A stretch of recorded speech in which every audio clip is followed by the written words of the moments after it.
Welcome everyone to the Music Reel. I'm your host, Nicola Burton. We've got the two pushy boys, Mark and Manny. How are you going, guys? And a very special guest today. We have Mr. Glen Matlock, who has gotten up super early to talk to us all the way over in the UK. Glen, how are you going over there? Yeah, we're all right. Just hanging in there. It's been a bit weird, but it's been weird for everybody. I think what we got all around the world for once is a level playing field. Everybody's in the same boat somehow, kind of.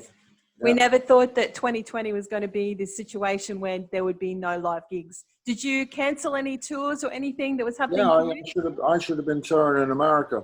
I had a really big show opening up with the Dropkick Murphys for their St. Patrick's Day show in Boston, and I had a whole bunch of solo shows in Canada and around the east coast of America, and then I was just going to hang out in New York. We made a new album, and I was the guys mixing it in New York, and I was going to sit in on the mixing and then just hang out in America, and I was being offered more shows. And I would have been there and maybe possibly been back by now, and then had shows with my band over here and in Europe, and they've all been cancelled. They all keep getting moved a couple of months, and now and then another couple of months, and now people are saying, "Oh, what are you doing in 2021?" I don't know what I'm doing in 2020. Wow, so, crazy. So you've been stuck in lockdown with Earl Slick? Yeah. So how long have you two been stuck together? The entire time? It seems about 10 years.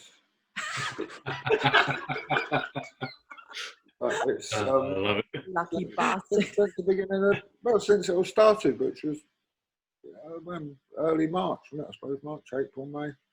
Wow. Something like that. So you guys have been doing your Me and Him shows. How's that going? They've been going pretty good. We've done 3. We got one more to do tomorrow. Elle's going back next week, so it'll be the last one with a pair of us. But I might do some more. But they've been going good. We've been getting a good response, and don't know if you've caught any over there. But yes, yeah, we have. We've been enjoying them actually.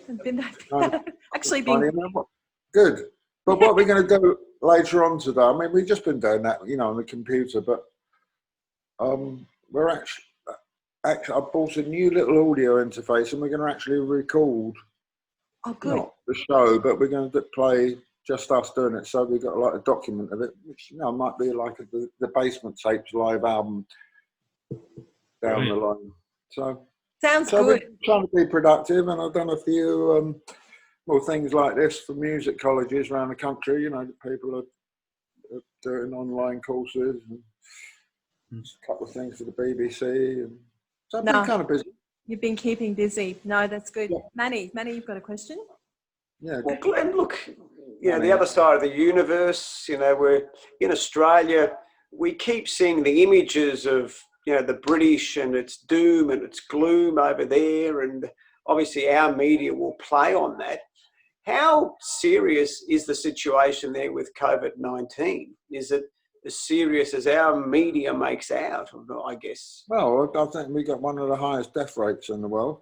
We've been a whole bunch of people over here thought it was very good to vote in the most idiotic right-wing fifth form schoolboy government ever, making up as they go along. They've got no kind of command, aplomb, really idea. They're just making it all up on the hoof. Now it's a very particular kind of scenario, but against the backdrop of that, we've got Brexit going on, which is the most stupid, numbskull, idiotic thing ever, as far as I can see. In 4 years, nobody's pointed out one benefit for the man in the street that we can see. And we're sort of suffering all that under pretty much a right-wing coup. Wow. What they're good at is playing people for mugs, and they've taken a lot of people for mugs. And it's to me, I don't know if you know that show Till Death Us Do Part, yes, with Alf Garnett from the 60s, who the nation's turned into a nation of Alf Garnets, working class blokes who vote Tory. It's ridiculous, and they think that some of their kind of Lord of the Manor ways is going to rub off on them somehow, but of course it never does. That's what's going on. And if you notice around the world, all the people who come, the countries that have suffered most from the whole COVID thing are the ones that have just not long voted in right-wing governments. Yeah. an interesting You know, it's like a direct correlation there, you know. So what do you reckon, Glenn? What do you think is going to happen to your music industry? I mean, we have got 20 people that can be in a pub right now, so no live gigs yet. What do you think it's going to be like for you guys over there? Do you know what? I've got no idea. I've absolutely got no idea. And the one, my way of dealing it is maybe not think about it too much, otherwise it drives you up the wall. Yep, we get Just that. don't know. You know, and then we've been doing online things, and the other week we had 26,500 people watching this. Oh. Stick a few bob in a hat, we got 200 quid. There you go. You know, that's no way to have a career. So who knows? You know, I'm fortunate. I get royalties, and I've done relatively well. I'm not a multi-millionaire or anything, but you know, some kids who earn their money and they eat by going on tour in the back of a van around Europe. Yeah. They can't do that, and B, they're not going to be able to do that when Brexit comes in, because they'll have to then pay for work permits and visas and things, which nobody's told us how much they're going to be. Is a visa going to work for France? But supposing you're going to France, Italy, Germany, Spain, and Scandinavia, how's that going to work? 4 years, nobody's told us. They've got no effing idea. And now you've got this on top of that. So what a year! Bloody hell! What a year! You know, and then the British music industry is one of the main exports of Britain or England. 100%. You know, people in sort of proper jobs, they're all getting furloughed and getting out from the government. There's been nothing for anybody in the arts at all, even though. I was going to say the same thing. Into the country, you know. Yeah, I was going to say the same thing. Whilst we've been interviewing people around Australia, we also had a lovely conversation with Slim Jim last week as well. What I'm finding is that the sporting lobbies, the governments, the hospitality industries, and other industries have peak bodies and lobbies that are centralised, and they're far stronger, and they're really incisive when it comes to getting an outcome. We in the music industry, because we're such a broad church of styles and genres, I'm finding that we're a fragmented bunch of individuals, which makes it very hard for us to, you know, to come together. And we're trying to join the dots. Is it very similar for you over there, that it's very fragmented? Yeah, kind of pretty much, I think, as well. I think the one thing we got going on over the last year and a half, I got involved with a thing to do with the Musicians' Union. Mm-hmm. It was a thing called, what's it called? The Agent of Change Act. And where it was, you know, if there's a block of flats and somebody comes and builds a club next to it, no, the other way around. If there's a club and then somebody comes and builds a new bunch of sort of flats or condominiums next to it, they can't then complain about the noise and shut the club down without installing all the proper soundproofing and stuff, or vice versa. You know, if somebody bought a club next to some flats, that they would have to take care of all that, and that's called the agent change. Whoever's doing that is the agent who's trying to change the scenario, and they have to deal with things. And it's to try and help clubs not shut down. But I went to a thing to do with that just outside Westminster. It was like the Palace of Westminster, the Houses of Parliament, and it was a photo call, and there was like Nick Mason from the Pink Floyd there, and people of that ilk. But I got chatting to this bloke, and he said, "What do you think about this?" And I said, "Well, it's pretty good." I said, "But the problem I've got at the moment, and having just flown back from somewhere before, is that you can't now take guitars on British Airways." And I said, "I'm really miffed about that, because you go over with a soft case and they don't let you bring it back, and you've got to put the expensive guitar in a hold in a soft case, which gets mashed up and broken." Everybody's seen those videos. This guy said, "I can help you with that." I said, "Well, who are you then?" And he said, "Well, I'm Kevin Brennan. I'm the Labour MP for Cardiff West." And he said I could table an early day motion. I said, "What's that?" He said, "It's like a green paper before it comes a white paper." So we swapped emails. I went and the thing broke up. I went and had a coffee. I got the tube home. He sent me a picture. He'd already tabled a motion in the Houses of Parliament. So I've been hanging out with him a little bit, and I've been to a few of the meaningful votes last year at the Houses of Parliament. I went to Boris Johnson's inauguration speech when somebody had left his party and crossed over right in the middle of his speech. It was fantastic.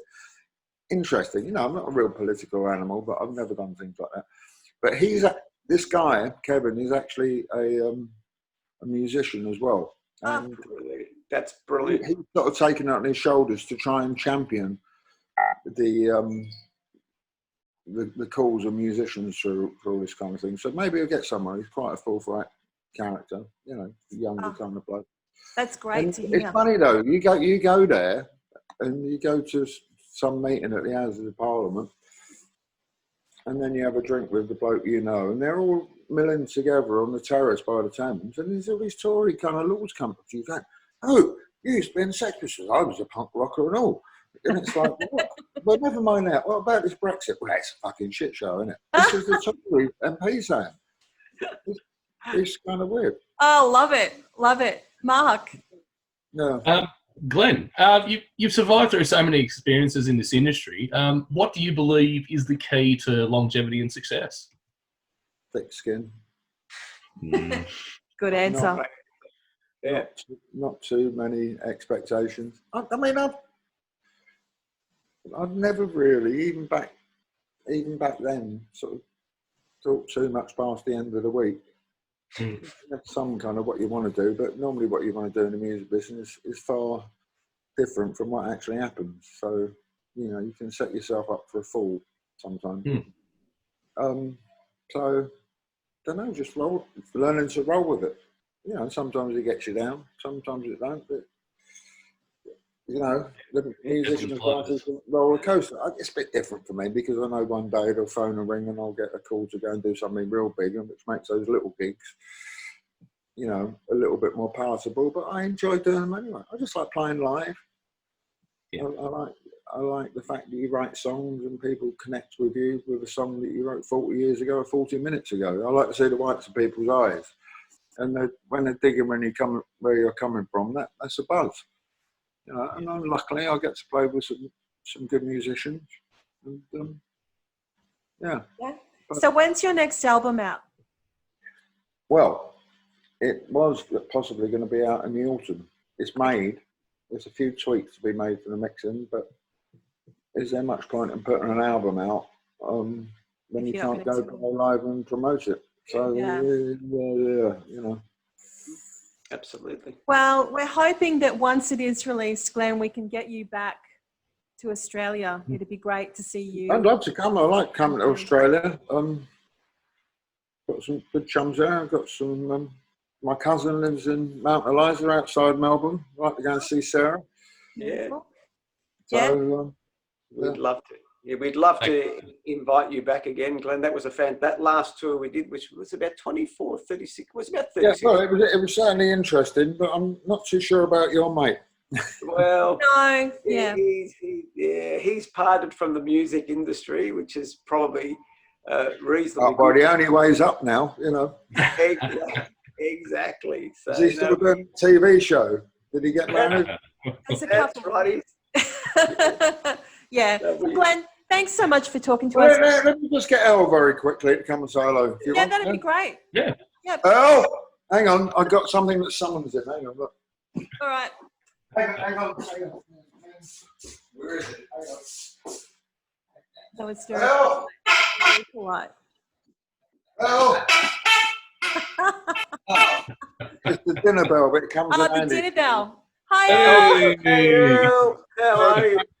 If they lock us down any longer, I don't know what's going to happen next. We are with you. Man's running around with a bicycle horn.